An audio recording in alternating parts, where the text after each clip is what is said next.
तो आज हम समझने जा रहे हैं मैथ्स के एक इम्पॉर्टेंट टॉपिक को जिसका नाम है मैक्सिमा एंड मिनिमा। तो पहले ये देख लेते हैं कि मैक्सिमा या मिनिमा किसी भी फंक्शन का होता क्या है।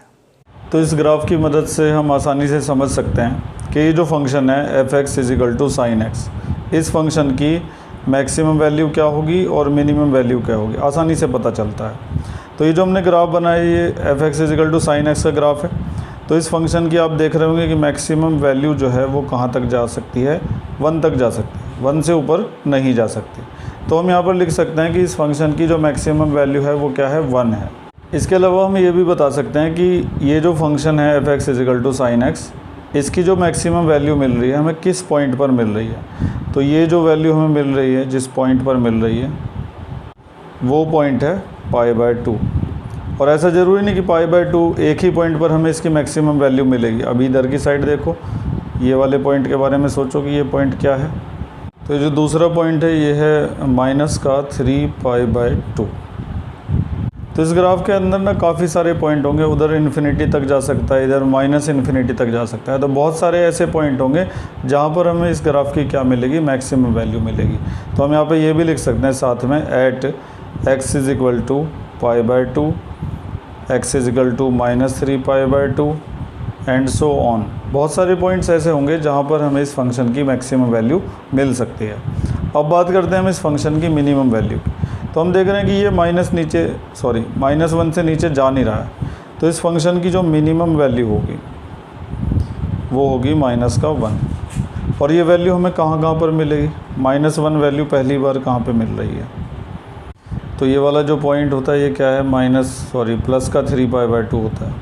यहाँ π/2 है, यहाँ पर पाई होगा और यहाँ पर होगा 3π/2 और फिर वहाँ पे क्या हो जाएगा 2π। तो ये जो मिनिमम वैल्यू मिल रही है -1, ये किस पॉइंट पर मिल रही है, -3π/2 पर। तो लिख देंगे @x = प्लस का 3π/2। मैंने माइनस गलत बोल दिया था। इसके अलावा इधर की तरफ ये जो मिनिमम वैल्यू है ये हमें किस पॉइंट पर मिल रही है। देखो यहाँ पर 0 होता है, यहाँ पे क्या होता है -π/2 और यहाँ पर क्या होता है -π और यहाँ पे क्या होता है -2π। तो दूसरी तरफ मिनिमम वैल्यू -1 हमें कहाँ पर मिल रही है, -π/2 पर। और जैसे जैसे हम इस ग्राफ को आगे बढ़ाएंगे, इधर की तरफ बढ़ा लो चाहे उधर की तरफ बढ़ा लो, तो हमें और भी बहुत सारे पॉइंट मिल जाएंगे। तो अभी हमने यहाँ पर sin x का ग्राफ देखा और ये समझा कि sin x की मैक्सिमम वैल्यू +1 हो सकती है, मिनिमम वैल्यू -1 हो सकती है, और किन किन पॉइंट पर मैक्सिमम या मिनिमम वैल्यू हमें मिल सकती है वो हमने यहाँ पर समझा। तो हमने ये एक ऐसा फंक्शन देखा जिसके पास दोनों थी, मैक्सिमम वैल्यू भी थी, मिनिमम वैल्यू भी थी। लेकिन सारे फंक्शन ऐसे नहीं होते। किसी फंक्शन के पास सिर्फ मैक्सिमम वैल्यू होती है, मिनिमम नहीं होती। किसी के पास सिर्फ मिनिमम होती है, मैक्सिमम नहीं होती। तो ऐसे फंक्शन भी हम आगे देखेंगे। और आगे कुछ फंक्शन हम ऐसे भी देखने वाले हैं जिनके पास ना तो मैक्सिमम वैल्यू होगी और ना ही उनके पास मिनिमम वैल्यू होगी। तो बड़े ध्यान से पूरे फोकस से देखते रहिए। तो हमने यहाँ पर एक और फंक्शन लिख दिया है f(x) = -(x-1) + 10। और हमें देखना है कि क्या इसकी मैक्सिमम और मिनिमम दोनों ही वैल्यू पॉसिबल होंगी या सिर्फ उनमें से एक पॉसिबल होगी। तो सबसे पहले हम इस फंक्शन का ग्राफ बनाते हैं। तो इसका ग्राफ बनाने के लिए हम कुछ पॉइंट्स निकाल लेते हैं। जैसे कि अगर हम x की जगह 1 रखते हैं तो उससे क्या होगा कि यहाँ पर 1 आ जाएगा, 1 - 1 का स्क्वायर + 10। तो ये पूरा 0 बन जाएगा, यानी कि हमें वैल्यू मिलेगी 10। तो एक पॉइंट मिल जाएगा ग्राफ पे प्लॉट करने के लिए हमें 1, 10। इसी तरह से कुछ और पॉइंट्स भी निकालते हैं। तो मैंने यहाँ पे कुछ पॉइंट निकाल लिए हैं। जैसे कि अगर हम x की जगह 0 रखते हैं, यहाँ पे 0 आ जाएगा, 0 में से -1 करेंगे तो -1 बचेगा, लेकिन उसका स्क्वायर +1 हो जाएगा, लेकिन फिर बाहर माइनस है। तो फाइनली यहाँ पर -1 है और 10 में से -1 निकालेंगे तो कितना बचेगा, 9 बचेगा। तो एक पॉइंट हमें मिल गया 0,9। उसी तरह से एक पॉइंट हमें मिला 2,9। ठीक है। तो ऐसे ही काफ़ी सारे पॉइंट निकाल कर हम आसानी से यहाँ पर ग्राफ बना सकते हैं। तो मैं बनाने जा रहा हूँ इसका ग्राफ। तो ये हो गया इस फंक्शन का ग्राफ तैयार। देखिए ये वाला जो पॉइंट है 1,10, जब x की वैल्यू 1 होगी तो y की वैल्यू 10 होगी, तो ये वाला पॉइंट हमें मिल जाएगा। जब x की वैल्यू 0 होगी, y की वैल्यू 9 होगी। x की वैल्यू 0, y की वैल्यू 9, तो यहाँ पर आप ले सकते हैं इसको 0,9। इसी तरीके से f2 होगा तो y 9 होगा, मतलब x2 होगा तो y 9 होगा। तो यहाँ पे x2 हो सकता है और सॉरी इस जगह पर, और y9 इसके ठीक सामने। तो ऐसे पॉइंट मिलने के बाद आसानी से ये ग्राफ आपका तैयार हो जाए। तो अगर आप इस ग्राफ को ध्यान से देख रहे होंगे तो आपको इस फंक्शन की मैक्सिमम वैल्यू का पता चलेगा कि इस फंक्शन की मैक्सिमम वैल्यू किसी भी हालत में 1 से ऊपर नहीं जा सकती।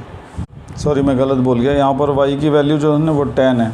तो इस फंक्शन की जो मैक्सिमम वैल्यू है किसी भी हालत में 10 से ऊपर नहीं जा सकती। और अगर हम इसकी मिनिमम वैल्यू की बात करें तो नीचे ये कितना नीचे जा सकता है इस बारे में कोई नहीं जानता। ये नीचे इन्फिनिटी तक जा सकता है। तो इस फंक्शन की जो मिनिमम वैल्यू होगी वो पॉसिबल नहीं हो सकती, लेकिन मैक्सिमम पॉसिबल है। मैक्सिमम कितनी होगी? 10 होगी।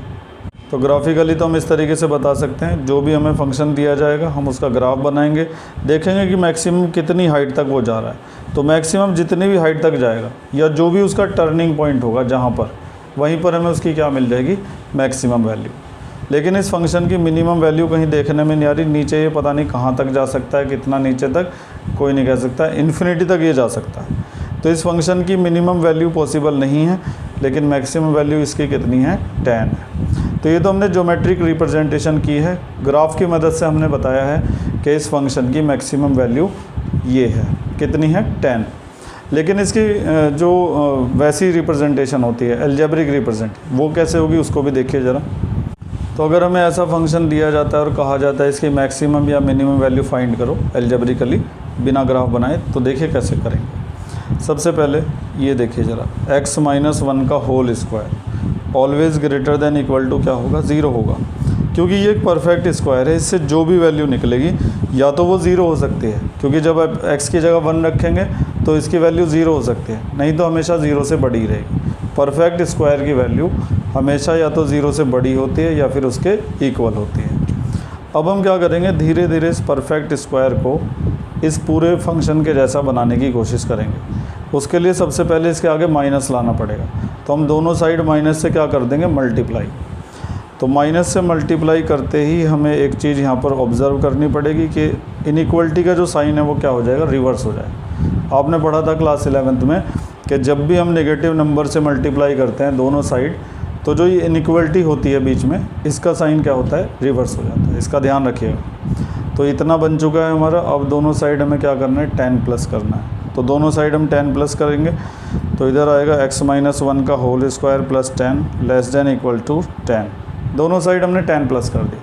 अब हमारा ये पूरा जो है इस फंक्शन को रिप्रेजेंट कर रहा है, f(x) is less than equal to 10। तो ऐसे एल्जेब्रिकली सॉल्व करेंगे तो पता चलेगा कि हमारा जो फंक्शन है उसकी वैल्यू 10 से छोटी रह सकती है, उसके इक्वल हो सकती है, लेकिन उससे ऊपर नहीं जा सकती। यानी कि मैक्सिमम वैल्यू फंक्शन की कितनी होगी? 10 होगी। और मिनिमम के बारे में कुछ कह नहीं सकते। यहाँ से हमें पता चल रहा है मिनिमम वैल्यू 10 से छोटी होगी। अब 10 से छोटा मतलब यहाँ पे मान लो 10 है, तो 10 से छोटा तो कहाँ तक हो सकता है? माइनस के इन्फिनिटी तक हो सकता है। इसीलिए इस फंक्शन की मैक्सिमम वैल्यू 10 होगी, लेकिन मिनिमम वैल्यू नॉट पॉसिबल। तो हमने यहाँ पर लिख दिया कि जो मैक्सिमम वैल्यू होगी वो 10 होगी, लेकिन मिनिमम वैल्यू पॉसिबल नहीं होगी। तो अब हमने ये तो पता लगा दिया कि हमारे फंक्शन की जो मैक्सिमम वैल्यू है वो 10 होगी और मिनिमम वैल्यू पॉसिबल नहीं होगी। लेकिन अगर हम ये पता लगाना चाहते हैं कि मैक्सिमम वैल्यू 10 जो है वो किस पॉइंट पर मिलेगी, तो इसका पता लगाने का क्या तरीका है? ये देखिए, ये जो परफेक्ट स्क्वायर हमने लिया था, ये वाला हिस्सा, इसकी जो मिनिमम वैल्यू है वो क्या है? 0 है। तो हम क्या करेंगे, इसको x - 1 का जो होल स्क्वायर है इसको किसके इक्वल रख देंगे? 0 के।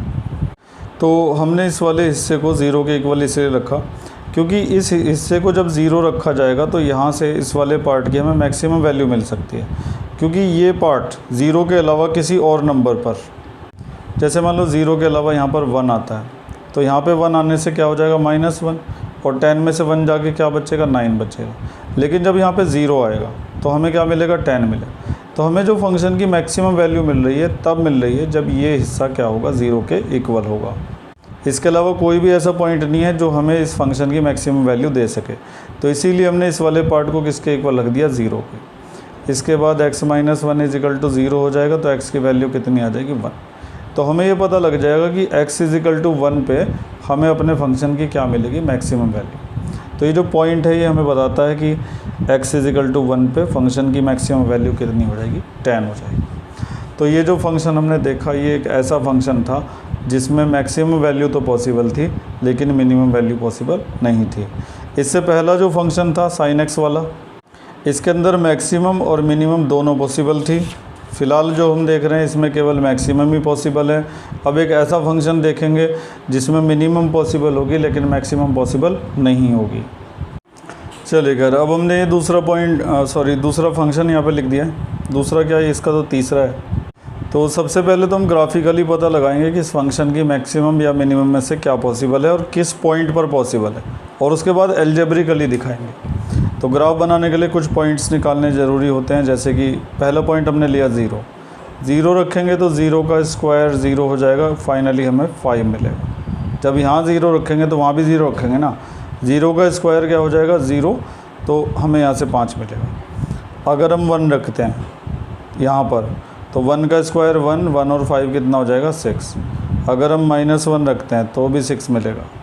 तो इस तरह से हमने काफ़ी सारे पॉइंट निकाल लिए हैं जो कि ग्राफ बनाने के लिए सफिशेंट हैं। अब इधर की तरफ मैं ग्राफ बनाने जा रहा हूँ। तो ग्राफ तैयार हो चुका है। तो इस ग्राफ को ध्यान से देखने से पता चलता है कि हमारे फंक्शन की जो मिनिमम वैल्यू है वो यहाँ पर आ रही है, कितनी, 5 आ रही है। और किस पॉइंट पर आ रही है, x = 0 पर। तो x = 0 पर फंक्शन की मिनिमम वैल्यू 5 आती है।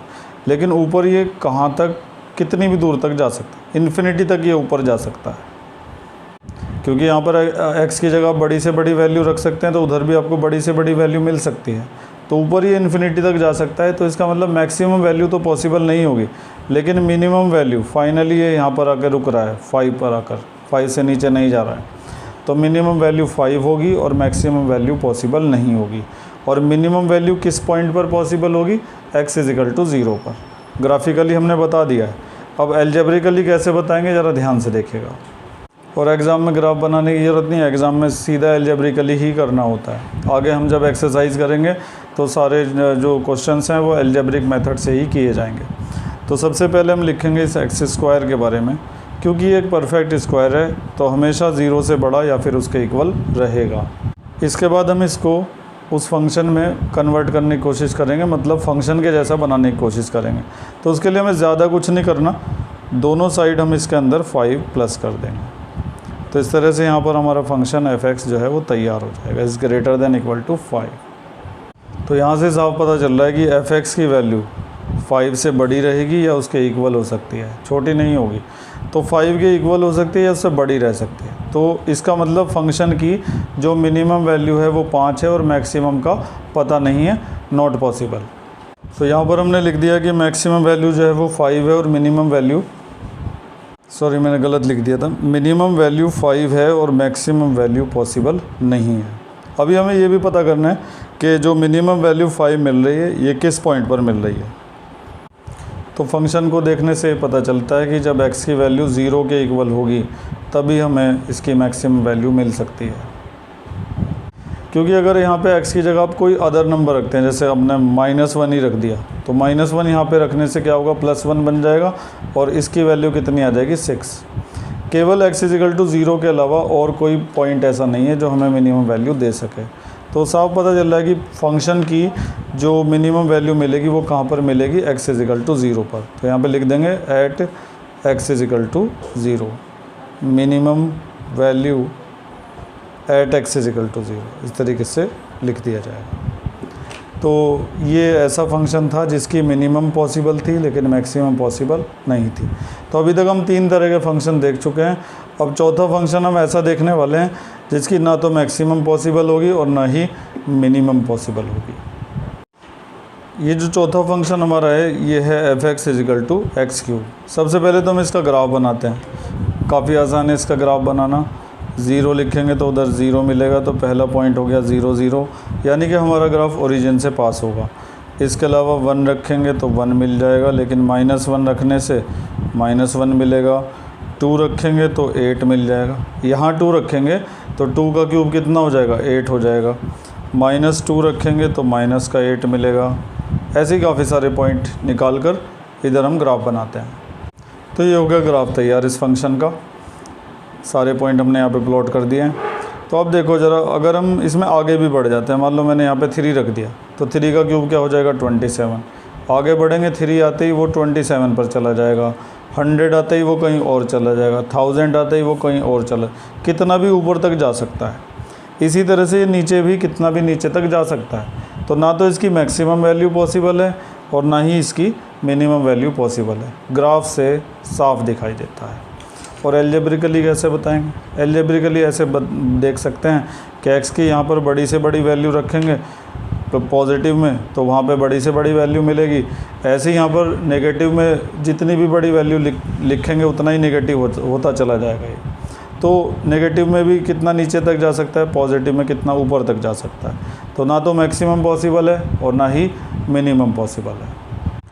तो एल्जेब्रिकली तो बस हम इस तरह से लिख देंगे कि it is clear that the given function have neither minimum nor maximum value. 1 number में आया तो इतना लिखना है, 2 नंबर में आया तो ग्राफ बना के भी दिखा देना कि ग्राफ से हमें क्लियर होता है कि ना तो मैक्सिमम पॉसिबल है और ना ही मिनिमम पॉसिबल है। तो अभी तक हमने 4 तरह के फंक्शन देखे। सबसे पहले हमने ऐसा फंक्शन देखा था साइन फंक्शन, जिसकी मैक्सिमम और मिनिमम दोनों ही पॉसिबल थी। उसके बाद हमने ऐसा देखा था कि जिसकी मैक्सिमम पॉसिबल थी, मिनिमम नहीं थी। उसके बाद ऐसा देखा था जिसकी मिनिमम थी, मैक्सिमम नहीं थी। अब ये ऐसा देख रहे हैं जिसकी कोई सी भी पॉसिबल नहीं, ना तो मैक्सिमम ना मिनिमम। तो कुल 4 तरह के फंक्शन हो सकते हैं। तो अभी तक आप किसी भी फंक्शन की मैक्सिमम या मिनिमम वैल्यू के बारे में काफ़ी कुछ समझ चुके हैं, लेकिन काफ़ी कुछ समझना अभी भी बाकी है। तो ऐसे ही लगातार समझते रहिए। चलिए खैर, तो ये हमारे पास 5वां फंक्शन आ चुका है, f(x) = mod x। तो ये एक मॉड्यूलस फंक्शन है। तो इसकी भी मैक्सिमम और मिनिमम वैल्यू देखने के लिए सबसे पहले हम इस फंक्शन का ग्राफ बनाएंगे। तो ग्राफ बनाने से पहले कुछ वैल्यूज़ हमने निकाल लिए हैं। वैसे तो आप जानते हैं अच्छी तरह से कि जो मॉड फंक्शन होता है उसका ग्राफ हमेशा वी शेप में बनता है, ऐसे करके वी बनता है। तो बना लेते हैं इसका ग्राफ। तो ये हमने इसका ग्राफ बना दिया है। तो यहाँ पर इस मॉड फंक्शन का ग्राफ बनाने के पीछे काफ़ी सारी चीज़ों को हमें समझना है, इसीलिए हमने इसका ग्राफ बनाया। सबसे पहली बात तो इसकी जो मिनिमम वैल्यू मिलेगी हमें क्या मिलेगी, 0 मिलेगी। और किस पॉइंट पर मिलेगी, 0 पर ही मिलेगी। वैसे भी यहाँ पे देख लो आप, 0 रखा तो 0 मिल गई। मिनिमम वैल्यू इन सब में से 0 ही है। तो मिनिमम वैल्यू किस पॉइंट पर मिली है, x = 0 पर मिली है। तो ये तो क्लियर हो गया कि इस फंक्शन की मिनिमम वैल्यू 0 होगी और किस पॉइंट पर होगी, x = 0 पर। लेकिन इसकी भी मैक्सिमम वैल्यू पॉसिबल नहीं है। अगर हम, तो वैसे तो हमें पता चल गया कि इसकी जो मिनिमम वैल्यू है वो क्या होगी, 0 होगी। कहाँ पर, एट x = 0 पर। लेकिन मैं तुम्हें ये बता रहा था कि अगर हम इसके डोमेन को, अभी इस फंक्शन का डोमेन है और कोई भी रियल नंबर हम रख सकते हैं इसके अंदर। तो अभी तो हम कोई भी रियल नंबर रख सकते हैं, लेकिन अगर हम इसके डोमेन को रेस्ट्रिक्ट कर दें, मतलब अगर हम इसका डोमेन ये बना दें कि -2 से लेकर 1 तक, मतलब अब हम -2 से लेकर 1 तक की वैल्यू इसके अंदर रख सकते हैं। और वही मैंने रख रखी है, देखो -2 भी रख रखा है और प्लस का 1 भी रखा है। तो -2 से +1 तक की वैल्यू जब इसके अंदर रखी जाएंगी तो हमें इसकी मैक्सिमम वैल्यू मिल सकती है कितनी, 2। इस केस में मैक्सिमम वैल्यू हमें 2 मिल सकती है। तो कहने का मतलब ये है कि जो इसका नेचुरल डोमेन है, रियल नंबर, कोई भी रियल नंबर हम इसके अंदर रख सकते हैं, तो उस पर तो हमें इसकी मैक्सिमम वैल्यू नहीं मिल सकती। लेकिन अगर हमने इसके डोमेन को रेस्ट्रिक्ट कर दिया इस तरह से कि -2 से लेकर +1 तक का कुछ भी रख सकते हैं, तो फिर हमें इसकी मैक्सिमम वैल्यू मिल सकती है। हमने बोला कि -2 और से नीचे नहीं जा सकते, +1 से आगे नहीं जा सकते, ये इसका डोमेन हो गया। तो इस दौरान इसकी मैक्सिमम वैल्यू कितनी निकल कर आएगी, 2 निकल कर आएगी। तो हमने ये देखा कि अगर डोमेन को रेस्ट्रिक्ट कर दिया जाए, पहले हमें इसकी मैक्सिमम वैल्यू नहीं मिल रही थी, लेकिन डोमेन को रेस्ट्रिक्ट करते ही मैक्सिमम वैल्यू मिलने लगी। एक और चीज़ हमें यहाँ पर देखनी है, हम अच्छी तरह से जानते हैं कि ये एक मॉड फंक्शन है, क्योंकि इसमें कॉर्नर होता है और यूनिक टेंजेंट नहीं होती, इसलिए ये फंक्शन डिफरेंशिएबल नहीं होता। तो डिफरेंशिएबल नहीं होता, फिर भी इसकी मिनिमम वैल्यू और मैक्सिमम वैल्यू पॉसिबल हो सकती हैं। तो कोई भी फंक्शन चाहे वो डिफरेंशिएबल हो चाहे ना हो, फिर भी उसकी मैक्सिमम या मिनिमम वैल्यू पॉसिबल हो सकती हैं। ये भी हमने यहाँ से समझ लिया है। तो अभी हमने क्या किया था कि हमारा जो फंक्शन था, हमने इसके डोमेन को रेस्ट्रिक्ट कर दिया था। और यहाँ पर ये जो आप ब्रैकेट देख रहे हैं, ये रिप्रेजेंट करते हैं एक क्लोज्ड इंटरवल को। अगर क्लोज्ड इंटरवल के बजाय ओपन इंटरवल हो जाए, मतलब यहाँ पे छोटे ब्रैकेट लग जाएं, अगर ये इस तरीके का हो जाता है तब क्या होगा किसी भी फंक्शन के बारे में देखते हैं अगले पेज पर। तो इसको समझने के लिए हमने एक सिंपल सा फंक्शन ले लिया है f(x) = x। ये एक आइडेंटिटी फंक्शन होता है। इसको आइडेंटिटी फंक्शन इसलिए बोलते हैं क्योंकि जो आप यहाँ पे रखेंगे वही वहाँ पे मिलेगा। इसकी आइडेंटिटी आपको वहाँ पे मिल जाएगी, इसीलिए इसको बोलते हैं आइडेंटिटी फंक्शन। तो इस फंक्शन में जो इंटरवल अभी हमने ले रखा है वो एक ओपन इंटरवल है। तो सबसे पहले तो हम इस फंक्शन का ग्राफ बना लेते हैं। तो ये इसका ग्राफ बन चुका है, ठीक है। अगर खाली f(x) = x होता, ये इंटरवल ना होता, तो ये ग्राफ एक स्ट्रेट लाइन बनती जो कि ओरिजिन से पास होता। लेकिन अभी हमें इंटरवल दे रखा है कि x की जो वैल्यूज़ आप लेंगे वो 0 से बड़ी होंगी और 1 से छोटी होगी। तो इसका मतलब हम 0 तो ले नहीं सकते, 0 से बड़ी वैल्यूज़ लेनी होंगी। तो 0 से बड़ी वैल्यू जैसे हमने 0.1 लेंगे तो यहाँ पे भी 0.1 मिलेगा, तो पहला पॉइंट मिल जाएगा। 0.2 तो 0.2 वहाँ पे मिलेगा, तो दूसरा पॉइंट इसी तरीके से चलता रहे। 0.9 लेंगे यहाँ पर तो वहाँ पे 0.9 मिलेगा, क्योंकि जो यहाँ रखेंगे वही वहाँ मिलेगा। 0.9 0.9 तो वो ये वाला पॉइंट हो जाएगा। ऐसे ही 0.999 रखेंगे तो इधर भी 0.999 मिलेगा। तो ऐसे करके हमें ये ग्राफ मिल जाएगा। लेकिन हमें ये पॉइंट कभी नहीं मिल पाएंगे क्योंकि 1 के इक्वल नहीं लेना है, 1 से छोटी वैल्यूज़ लेनी है। अगर यहाँ बड़ा ब्रैकेट होता तो यहाँ पे 1 लिखते और यहाँ पे भी 1 हो जाता, तो ये वाला पॉइंट भी हम इसमें इंक्लूड कर सकते थे। लेकिन फ़िलहाल हम इस पॉइंट को इंक्लूड नहीं कर सकते क्योंकि हम 1 के इक्वल वैल्यू नहीं ले सकते, केवल उससे छोटी वैल्यूज़ ले सकते हैं। अब हम सबसे पहले ये देखते हैं कि क्या इस फंक्शन की मिनिमम वैल्यू पॉसिबल होगी। अगर इस फंक्शन की मिनिमम वैल्यू पॉसिबल होगी तो वो 0 के काफ़ी पास पॉसिबल होगी। देखो 0 तो आप ले नहीं सकते, 0 के पास वाली कोई वैल्यू ले सकते हो। अब किसी ने कहा कि मैं 0 के पास वाली वैल्यू लेता हूँ 0.5, कोई कहेगा कि मैं 0.4 ले लूँगा, कोई कहेगा मैं 0.1 ले लूँगा, कोई कहेगा मैं इससे भी छोटी वैल्यू ले सकता हूँ। 0.1 से छोटी वैल्यू क्या होगी, इसको 2 से डिवाइड कर दो। 2 से डिवाइड करोगे तो हमें मिलेगा 0.05। तो ये सब 0 के पास वाली वैल्यू है। 0.5 भी 0 के पास है, ये भी 0 के पास है, ये 0 के और पास है, ये 0 के और पास है। ऐसे ही 0 के काफ़ी पास आया जा सकता है, उससे ज़्यादा पास भी आया जा सकता है। लेकिन क्या हम कभी बिल्कुल पास पहुंच पाएंगे 0 के? मान लो मैंने कहा कि मैं पहुंच गया 0 के पास, कोई कहेगा कि मैं इससे भी छोटा नंबर बता सकता हूं 0.00001। लो मैं 0 के और पास। इसका मतलब ये हुआ कि हम 0 के पास कभी पहुँच ही नहीं पाएंगे। तो क्योंकि हमें 0 के बहुत पास वाला पॉइंट नहीं मिल पाएगा, तो इसका मतलब इस फंक्शन की मिनिमम वैल्यू कभी भी पॉसिबल नहीं हो पाएगी। और यही सेम चीज़ मैक्सिमम वैल्यू के साथ भी होगी।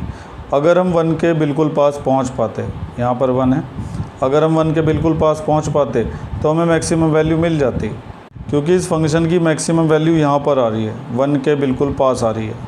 लेकिन क्या हमें 1 के बिल्कुल पास वाला नंबर मिल पाएगा कभी? मैं बोलता हूँ कि मुझे मिला 0.9, ये 1 के पास है।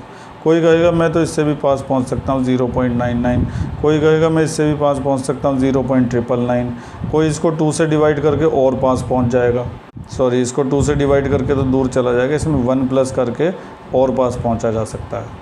तो कुल मिला के कहने का मतलब ये है कि ना तो हम 0 के बिल्कुल पास पहुँच सकते हैं ओपन इंटरवल की वजह से, और ना ही हम 1 के बिल्कुल पास पहुंच सकते हैं। तो ना तो हमें कभी मैक्सिमम वैल्यू मिलने वाली और ना ही कभी मिनिमम वैल्यू मिलने वाली, अगर इस तरह का इंटरवल दिया जाएगा तो इस तरह से हमने इस फंक्शन के बारे में काफ़ी डिटेल में लिख लिया है कि clearly the function f(x) is strictly increasing function on 0 to 1। इस दिए गए डोमेन के अंदर हमारा फंक्शन एक स्ट्रिक्टली इंक्रीजिंग फंक्शन, लगातार क्या हो रहा है, इंक्रीज़ हो रहा है। इंक्रीजिंग डिक्रीजिंग में पढ़ा था हमने ये। Thus it should have minimum at x = 0।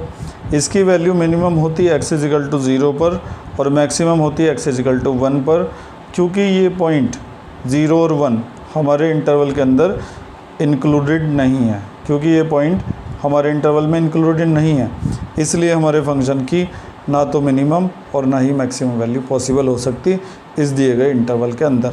लेकिन अगर ये इंटरवल ऐसा होता तो फिर इसकी मैक्सिमम मिनिमम दोनों पॉसिबल होती। 0 रख देते x की जगह पर तो 0 जो है वो मिनिमम वैल्यू हो जाती, और 1 रख देते, क्योंकि इस केस में 1 रखा जा सकता है, 1 इंक्लूडेड है।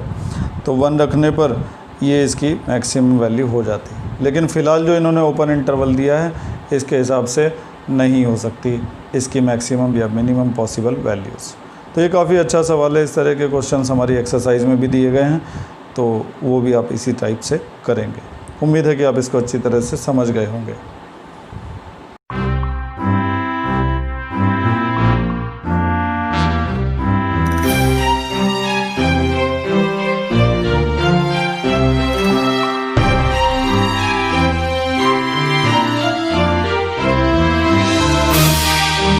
तो अभी तक हम किसी भी फंक्शन की मैक्सिमम या मिनिमम वैल्यू के बारे में काफ़ी कुछ समझ चुके हैं, लेकिन अभी बहुत कुछ समझना बाकी है।